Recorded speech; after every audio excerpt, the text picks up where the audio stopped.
ભરૂચ શહેર એક બાજુ ઉત્તરાયણ પર્વની આજ રોજ ધૂમધામથી ઉજવણી થતી હતી, ત્યાં જ બીજી તરફ અસંખ્ય બાળકોના જીવ જોખમે રેલવેના મુખ્ય ટ્રેક ઉપર હાથમાં લાકડીઓ લઈ પતંગો લૂંટવામાં મશગુલ નજરે પડ્યા હતા।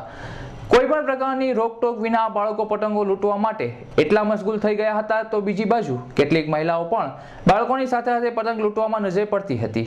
આ બાળકો તથા સ્થાનિકોને જીવના જોખમે પતંગ લૂંટવા હતા તે અંગે પૂછવામાં આવ્યું તો કેટલાક લોકોએ ચાલતી પકડી લીધી હતી, તો કેટલાક બાળકો એમને જો સ્થળ ઉપરથી પલાયન થઈ ગયા હતા। અત્રે ઉલ્લેખનીય છે કે ફાસ્ટ અને સુપરફાસ્ટ ટ્રેનોની સતત ધમધમતા ભરૂચ નંદેલવાલ વચ્ચેના રેલવે ટ્રેક ઉપર તંત્ર 1-2 દિવસ માટે પેટ્રોલિંગ હાથ ધર્યું હતું તેવી પણ લોકોમાં માંગ ઉઠાવવામાં આવી, નહીં તો અસંખ્ય બાળકોમાંથી કોઈ પણ બાળકનો જીવ જાય તે બાબતને પણ નકારી શકાય તેમ નથી અને મોટી હોનારતને આમંત્રણ આપતી આવી ઘટના અંગે તાકીદે તંત્રએ એક્શનમાં આવવું જોઈએ એવી પણ માંગ ઉઠવામાં આવી છે।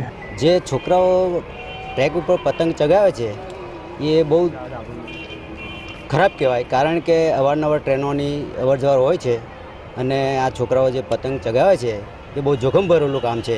એટલે મારી ભાવના એવી છે કે ટ્રેક પર પતંગો ન ચગાવે અને સુવિધા રહે એવી હું અપેક્ષા રાખું। તંત્ર પાસેથી શું અપેક્ષા છે? તંત્ર પાસેની અપેક્ષા છે કે અહીંયા આગળ બંદોબસ્ત હોવો જોઈએ, બરાબર, કે કોઈ પણ વ્યક્તિ અહીંયા છોકરાઓ દોડધામ કરે છે, રોડ ક્રોસિંગ કરે છે, લાઇન ક્રોસિંગ કરે છે, કોઈ તંત્ર અહીંયા આગળ દેખરેખ રાખતું નથી।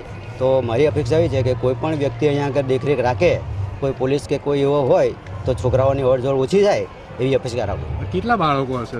બાળકો તો અસંખ્ય છે ને, અસંખ્ય બાળકો છે। અભી સૈયદનો રિપોર્ટ, ભરૂચ।